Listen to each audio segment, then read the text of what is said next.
The legitimacy and politics of identity have been questioned frequently due to the Eurozone crisis.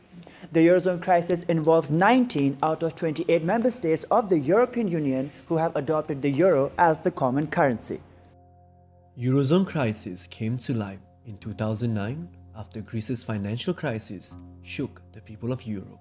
Legitimacy can be analyzed in two approaches: input and output. Input is the representation of the voice of people, and output is the material prosperity of the union. Identity, on the other hand, is defined as the sense of representation. People's trust towards European Union has been damaged by putting the legitimacy and identity of EU at risk. Such can be perceived to the structure of EU and the single market.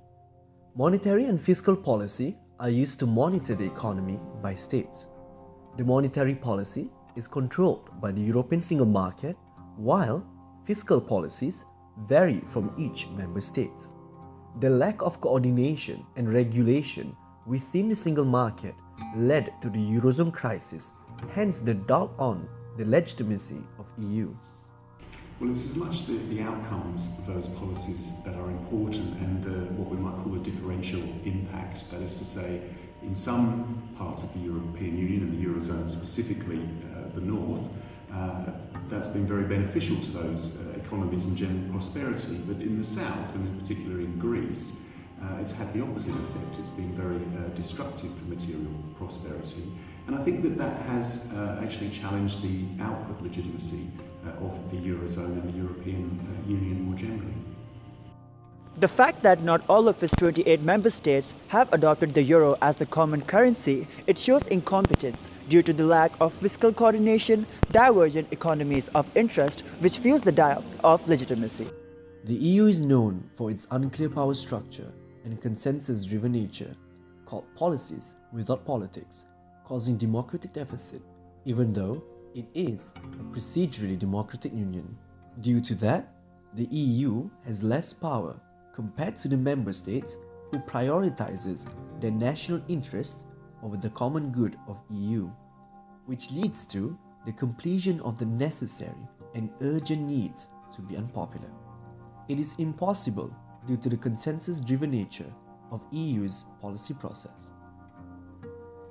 For instance, EU came up with poor countermeasures for Greece's financial crisis, giving bailouts while forcing austerity measures.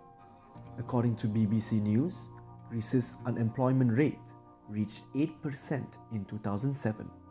However, Eurostat has recently updated an increase of 12.6% in the unemployment rate of Greece in August 2017 from 2007. EU fails to provide output legitimacy due to the incompetence of EU structure and the single market. In terms of input legitimacy, EU fails by being a consensus-driven union in their policy process.